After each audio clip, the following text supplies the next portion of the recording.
It's Pastor Rocky Randall. I'm continuing on this series, and if you've been following, it might kind of sound like I'm getting off track here for a minute, but the point of this video is to kind of bring everything together and to come up to more current events based on my previous videos. And it might sound like I'm rambling, might be boring. You certainly don't have to watch it if you don't like it, if you don't think that I'm saying anything or whatever. But the record of my testimony will be here, and it'll document where I stand on all this. And so you don't have to watch it if you don't like it. That's fine. So the title of this video is Why I Defended Grayson Fritts and the Reaction I Received. Now, and I know that sounds like it's not related to the current situations, but just hear me out. Excuse me. Okay, so first of all, I don't really know Grayson Fritz. I never really did know him. Certainly, we've never talked or met each other. But he's a name that many in the new IFB will recognize. In fact, all I really knew about him or know about him is that he was a police officer. He got fired because he preached a message. He was a pastor as well, but he preached a message saying that homosexuals should be put to death and our government should be the one enforcing it. Now, this video isn't about my views on all this, and I'm not agreeing or disagreeing with what he said, because that's not the point of this video. But because of his statement and then getting fired from the force and all that, like, he became a hero from my perspective. Looking at the new IFB, he became a hero that, hey, we need to back him up, and here's this man that was willing to risk all to preach the truth and all this kind of stuff. Well, I never have been like fully into the new IFB, just talking to all the pastors and going to the meetings and all that. I was never involved like that. I just had, Pastor Anderson was a friend, and I was friend with some other pastors, Tommy McMurtry being one, who at that time was kind of part of the new IFB. Okay, and so from what I understand, Grayson Fritz was a friend of Pastor McMurtry. And all of a sudden, I was seeing on this group, because I was on a group page. I had been, added to this group of new IFB pastors and people who listen to Pastor Anderson's preaching and stuff like that. And I would say there was a lot of drama on there. I know they don't like using that word drama, but there was a lot of, people getting mad, memes. Like, look, I'm a little hypocritical probably because I laughed at a lot of the memes. A lot of them I found to be funny, but a lot of them I thought went too far, or they just start picking on people for what I felt like was no reason and saying bad things about people. I didn't like the spirit of it. Okay, so but I didn't say a whole lot. It would just pop up on my feed on Facebook sometimes as I'm just scrolling down. I would see some comments and memes and all that kind of stuff. And all of a sudden I saw these memes that I felt like were very hateful and mean toward Grayson Fritz. And I'm thinking in my head, like, this is the guy that was just a hero in the new IFB like a couple weeks ago. What happened? And I said something on there. I looked a little bit into a particular message that he preached that they were all calling out. And I'm admitting here, I didn't know all the details. I didn't know all that was going on and all the accusations. All I know is what I was seeing. And so I decided to watch Brother Fritz's message, which, by the way, I believe, I don't know at this point, like, if he still holds to his original beliefs, if he, I think last time I heard he stepped down. He's no longer the pastor there because I think a lot of it had to do with this whole ordeal, and new IFB just, he didn't want anything to do with new IFB, and that's just hearsay. I don't really know the situation, but so I went on that group. I listened to his message, and I felt like, for the most part, what he was saying, like I couldn't I couldn't deny or back up the claims that he was making, because it wasn't I don't know what he experienced, but he was just expressing his displeasure with the new IFB, with some of the pastors and such. And, I'll talk here in a minute. At the end of this video, I'll talk more about what his accusations were, because I think that's very important. But at the time, I didn't know why he was making those accusations, what the validity of it was. All I knew is, based on what he's saying in his message, he's saying he doesn't want anything to do with the new IFB because of these certain things. And then the new IFB was doing the exact same things that he was accusing him of, and making memes about him and being hateful towards him and doing all these kinds of things. And so I went on that page and said, look, you guys, this is really sad for me to watch this. And the thing is, nobody even realizes that you're proving his point by all the attacks that you're giving to him. Why wouldn't you just take what he's saying and say, man, it's really sad that somebody is accusing of us of these things. Let's live above reproach and, consider if some of these things are true. Now, again, I'll talk more about what specifically the accusations he was making in a minute. But I began to have some conversations with some people from the new IFB. And actually there was, several guys that were saying, hey, I understand your point. I might disagree with you because you don't understand what Grayson Fritts has done and what accusations he's made. But I see your point and I understand what you're saying. We're just making these memes in fun, and it's just a way for us to get some things off of our chest and all this stuff. For the most part, the conversation was pretty pretty drama free. They were just having a conversation with me. I don't think anybody was mad at me. And I can't remember if Pastor Anderson actually commented on that conversation or not, but shortly after, I got a call from him. Now, Pastor Anderson was scheduled to come down. I think the next day he was supposed to fly down to Iola for the Potluck 100, and he was going to partake in that endurance event. I had scheduled for Pastor McMurtry on Thursday night to preach. Friday was going to be the event. And then Saturday, Pastor Anderson was going to preach, and I worked it out for this to come. I was real excited about it. Our people were excited about it.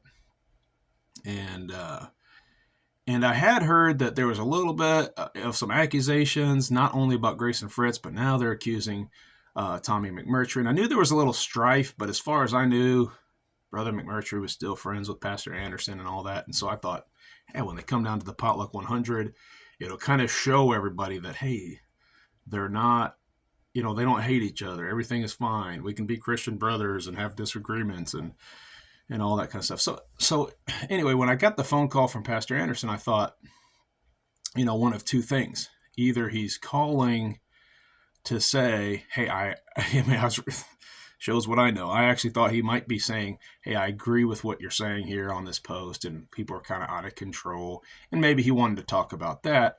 Or he was just asking a question about the event, hey, what time are we starting? Or where do I got to meet you? Or something like that. So I answer the phone and I'm like, hey, brother.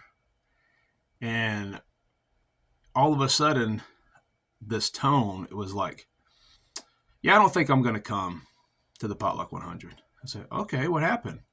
It's like, yeah, I'm reading what you read. I'm reading what you wrote here on this page. And all of a sudden, like, his temperament went way up. I was dumbfounded because he was screaming and yelling at me on the phone, and I didn't even know how to respond to it. Like, I didn't want to get in the flesh and start yelling back, but I was like, whoa, where is this coming from, you know? And so I was telling him, look, I don't even know Grayson Fritz. I'm just saying that what he said in that message, I agreed with.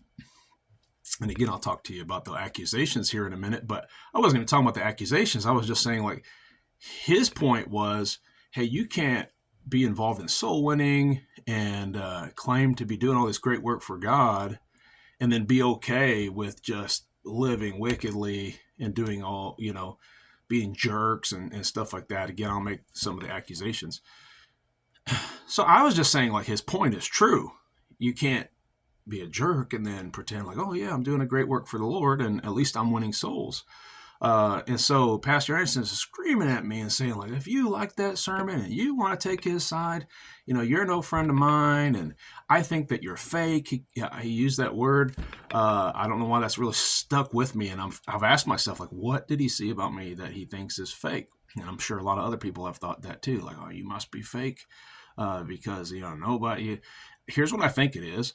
I think it's hard to imagine for some people that you can actually have friends, on two sides of a debate, and you could be united in the Lord and still have friends and not pick a side. And everyone thinks, no, you either have to, pick one side or the other. Look, you can love baseball, right? And you can go watch a baseball game and you can actually cheer for both sides because you love baseball and, hey, that was a good play. You can criticize both sides. Oh man, that was a terrible error. You shouldn't have done. But you just love baseball. You can love the Lord and love the ministry and love all of that and understand that there are some people involved in ministry that are going to do some things that aren't great. There are some guys that are going to do some great things on all different, in all different camps, if you will. And so I think people think that I'm fake because I legitimately can have friends on both sides. Like, I hate even making a thing about sides, but people seem to want their team and they want to have sides. And so when he's yelling at me, he's like, I think you're fake and I don't think you're a friend. And I think that you are just teaming up with, the guys that hate the new IFB and all that stuff. And pretty much just like slammed the phone down on me. And I was just dumbfounded and, of course, like heart racing and thinking, like, what in the world just happened? So, I thought about it for a minute and I was like, man, I must have just caught him in a bad day. I know he's a lot of stress because, people are leaving the new IFB. There were certain preachers that had, quote unquote, stabbed him in the back. And so I tried to text him back and say, like, I think I understand where you're coming from. And perhaps I, was getting involved in something that I don't know anything about. It just bothered me to watch them attacking Grayson Fritz the way that they were when his point was that, hey, all you guys do is attack people and stuff like that. And I was like, they're proving his point. But anyway, I tried to make a little text just to kind of give as much of an apology as I could because, I wasn't apologizing for saying what I said, but maybe just not considering the feelings of some people or something. And, my text didn't go through because he had immediately blocked me. And next thing I know, I look up on Facebook. Well, did he block me on there too? Blocked me. Blocked every type of communication I can have with him without even, really giving me a chance to talk about it or anything. Okay. So am I bitter about that? You might think I am. I'm really not. All it did for me is just think, wow, what have I been missing? What are some of the allegations true? All those red flags that I mentioned in the last video, all of a sudden it was like, maybe I was right to have those red flags, those grievances, against Pastor Anderson and the new IFB. Maybe this is just confirmation. Okay. And before I talk about what Grayson Fritz was calling out and why this is just confirmation and how that relates to this current situation and the allegations that his children have brought forth, Let me say this, that I gave my word to a few friends, new IFB friends. They were still big time new IFB. They understood that Pastor Anderson and I were no friends, and most people, that were like that just followed suit and blocked me and stopped having communication with me just because Pastor Anderson did. But there were some who continued and said, "Yeah, this is unfortunate. I hate that you and Pastor Anderson had a falling out." And so I gave my word that, hey, I'm not going to get bitter and start attacking the new IFB. I'm just going to be quiet and just stay back and not say anything. So I want to address that, because now that I'm speaking out, it might look like, hey, you gave your word that you weren't going to do this. Well, look, my word was never based on, hey, I'm just going to be loyal and just, be a coward and never speak out against anything. It was kind of a conditional statement saying like, hey, based on the current situation, there's no need for me to get bitter and try to destroy the new IFB or something like that. I had no desire to do that. I still listen to a lot of Pastor Anderson's preaching, maybe a little less than I did before, but I still listen. Still had friends, kept in contact. I didn't really know everything that was going on in the new IFB because I was blocked from all that. But, it was fine. And actually, quite honestly, it was a little bit refreshing to not have a lot of the drama just constantly in my feed. And so here's the thing that, again, I don't know Grayson Fritts. I don't know what he's been through. I don't know what his experiences were. Here were some of the accusations he was making in his message that, that everybody was attacking him for making these allegations. Number one, this was the most maybe hurtful thing that he was saying that was offending people. He said that the new IFB is just full of bad, unruly kids. Now, at that time, I said, that's probably going too far. Like, if I was in one of those churches, at all the preaching events and all that, what I'm talking about, like the new IFB, like those core kind of pillar churches, and I had kids that weren't unruly, I would have been very offended by that.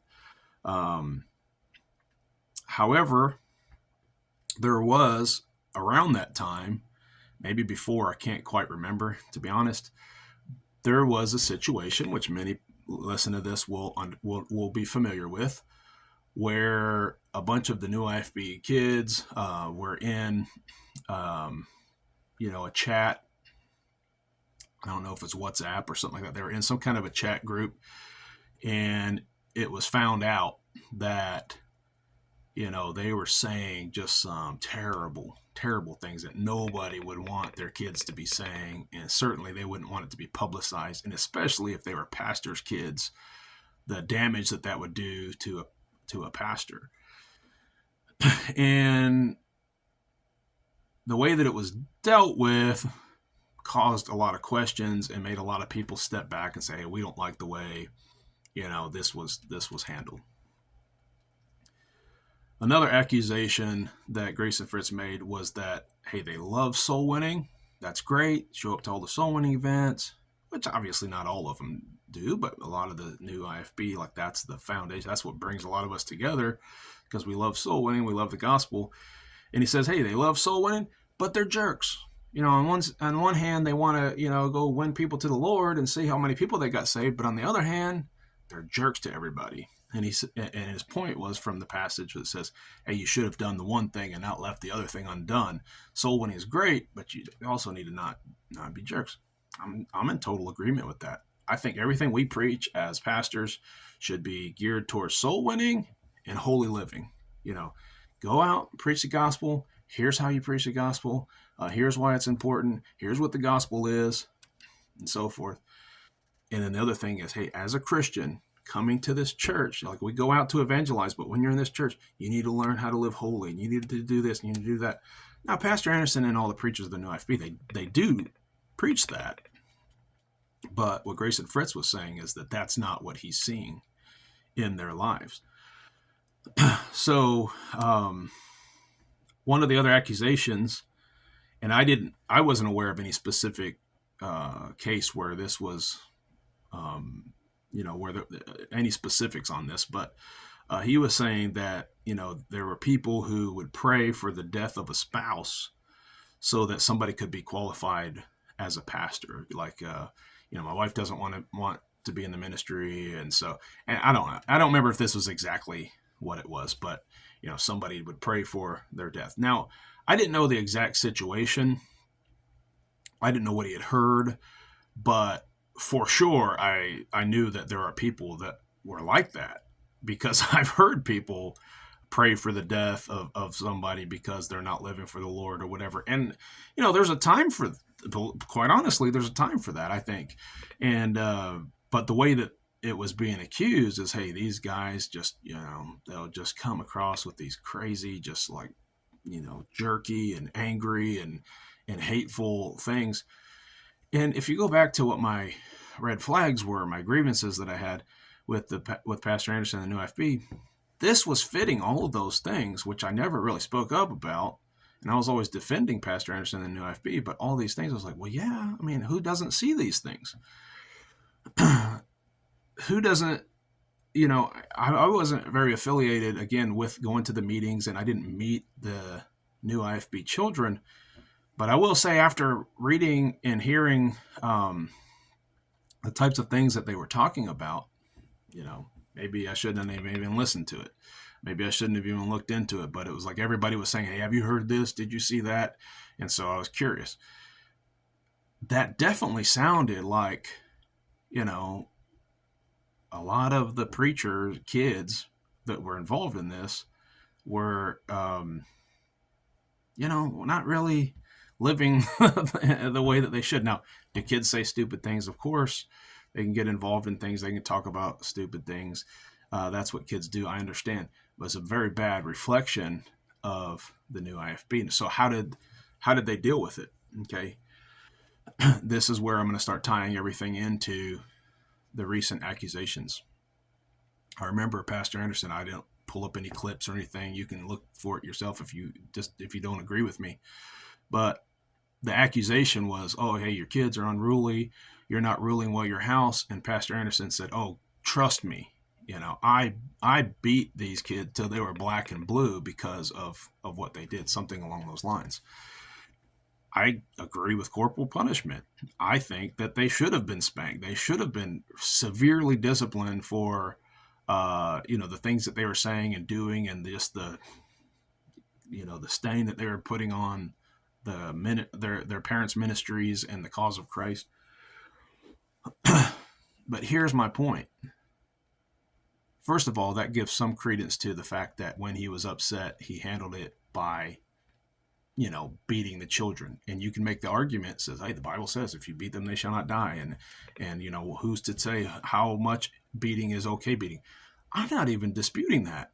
I'm not even saying that he shouldn't have spanked his kids, or that he shouldn't have used a cord, or that he shouldn't have used a belt. Like, I'm not even saying that. Here's what I'm saying is that his children are saying that he always did this, and this was the method of punishment that he and his wife just constantly gave them, and yet they weren't changing. They weren't doing anything differently. Obviously, they were still involved in that, didn't care about it, thought it was funny. And you can say, like, well, there's going to be kids that do that. There are going to be kids that just hate their parents and they hate God, which I don't think his kids hate God. I think they're a little rebellious, and who knows, what caused them to want to go that direction. But I don't think they hate God. But now you're talking about, and this is hard. This is a hard thing to talk about, because no parent would want this to be said. No parent would want this aired out, want this talked about. I don't care who you are, whether you're a pastor or you're the president of the United States. You don't want your children to be talked about. But here's the thing. 3 of their children are openly talking about this and making videos about this. They claim that the oldest one, another child, totally backs up and agrees with everything that they're saying, but he just hasn't come forward and made a video. So we have at least 2 witnesses from in the home saying, hey, there was no love, this is the way that it was. And they could be lying. They could be in fact, I'm positive there's some exaggeration, there's some embellishment. Okay. But here's the thing: that it shows me, and my kids aren't perfect, and who knows? They're not all out of the house yet. Getting close, except for my youngest one. Uh, but anything could happen. They could, do all kinds of stuff. But the thing is, you know, they are. I'm talking about Pastor Anderson's kids are rebelling against him, making terrible claims against him, calling CPS on him, and what that shows me is, hey, you cannot rule your house through the rod alone. Okay, and I don't know, and it would be unfair for me to say like, hey, he never shows love. I don't believe that's true. I've met Pastor Anderson, and I've heard him talk about relationship, and I've even met his kids, and I wouldn't say there was any reason for me to believe that he didn't love his kids. But by the children's testimony, all they got from it was, I do bad, they beat me, I still want to do bad. And you could make any claim you want that they're lying or this isn't true or but hey, this puts Pastor Anderson in a position to be seen as somebody who, what are the red flags? Is easily provoked to anger. I can back that up by the way that he treated me and the way that, when I heard his voice when he yelled at me on the phone, I said, that sounds familiar. I've seen recordings of him yelling at Tyler Baker. Now, I know somebody's going to comment and say, yeah, well, you should have yelled at Tyler Baker because Tyler Baker was this and that, and he's a heretic. All right, but Pastor Anderson's spirit and what came out of his mouth and the way he was talking to him, you suck and you've always sucked, and even used some what I would consider cuss words, and I'm like, that's above and beyond, right? Which was one of the red flags. And that's the way he yelled at me. So what would make me think that he wouldn't yell at his kids that way or his wife that way? What would make me think that he wouldn't yell at the members of his church that way? Obviously he does, whenever they don't do something that they're supposed to do. And again, I think some of that is based in a zeal and a genuine desire, to rule according to the Bible. Like I honestly do think that there's some intention, like, well, I've got to rule my house well. Like I've got to make sure they know who's in charge. I've got to, because I don't think he's just terrible, like reprobate of a guy. But he has demonstrated that he doesn't rule his house well, from my opinion, and I think lots of other people's opinion, and obviously his children's opinion. So that is enough for me to say, okay, Faithful Word has decided he's guiltless. We're not going to, tell him to step down. I think he should step down. But even if he decides not to, okay, well, now my advice is, hey, all you other pastors in the new IFB and all you people that listen to the new IFB, here's what you can expect. Everybody he ordains is going to be acting. You can expect them to act like he acts.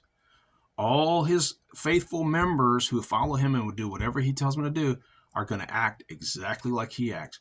Well, if you've ever been on one of their group pages, you've ever heard them talk, it is vile.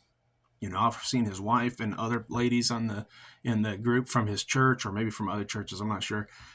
The way that they talk to each other and the way that I didn't want anything to do with that. And I was glad to finally get out of that group. Like I said, I didn't have that stuff on my page going on my page anymore. Although, like I said, I hypocritically, did laugh at some of the memes, and I enjoyed maybe some of the drama. But the fact that Christians hating each other, Christians like just the vitriol that come from that, I didn't want that. That was the big red flag that I had a problem with. So now, there are accusations and, some, opinions that I could come to by watching the interviews and watching pastors who are interviewing them and trying to get them to you know, to be restored and come back around. I can watch all that and the accusations of lying and the accusations of this and that, and I have to say, you know, there's definitely a spot there now that makes me say, like, I don't want to just believe something randomly, but there's a lot of evidence backing up the fact that at least what we're seeing from Pastor Anderson, and I can't speak for other pastors in the new IFB. I don't know them as well. I haven't listened to their preaching as much or heard from their members as much. Uh, it's not right. It's not right. And for the cause of Christ, I think there needs to be a radical change. And I would love nothing more than to see Pastor Anderson show some humility. And maybe he has, like I said, behind camera, you know, behind it for his church. That's fine. I think he owes people a public apology and a public display of humility, except for he thinks he's done nothing wrong. Okay. If he has done nothing wrong, I still think he needs to show humility for the simple fact that he's, you know, has to be dragged through all this because of his children. And rather than being hateful towards his children and saying, hey, why would you believe them because they're you know, just so dumb and stupid and idiotic and all this kind of stuff. Why would you want to do that? Like, why would you want people to see a pastor having that kind of relationship with his children? Like, obviously, there's a lot of accusations, a lot of things that have come up from those videos and those interviews, and I'm not even addressing all of those. I'm just saying all of my grievances, all the red flags that I saw, backed up by what we're seeing now. And although I've always made excuses and always been quiet about it and never wanted to, you know, stir things up or you know, just be thrown into a side, you know, that hates the new IFB. I just didn't want that. I wanted to be independent fundamental Baptist church, loves my church and loves the Lord. And that's what I've tried to be. Now, I think it's time for people who have been silent, who had concerns, to speak up for the sake of people who don't know any better. Okay. I'm not mad at the people who got led to the Lord through the new IFB, and so they think the new IFB can do no wrong, and so they're just faithful and loyal and defend, you know, their pastor to the death. I appreciate that loyalty. You know, I think that we need more people that are loyal like that. But, you know, unfortunately, somebody has got to show them that, hey, be thankful for all the good things that your pastors are doing, but understand when they're doing something that's not biblically right. So that's my take. I may or may not make one more video in regards to what I think should happen from here. But I'd be happy to answer any questions. You know, if anybody, maybe any other pastors, new IFB pastors, wanted to reach out to me and talk to me about their stand on this, maybe put me in my place because I'm, you know, seeing everything incorrectly, I'd be happy to talk to you. I'd be glad to talk to you. I can't talk to Pastor Anderson because he blocked me, but I would talk to him too if he wanted to.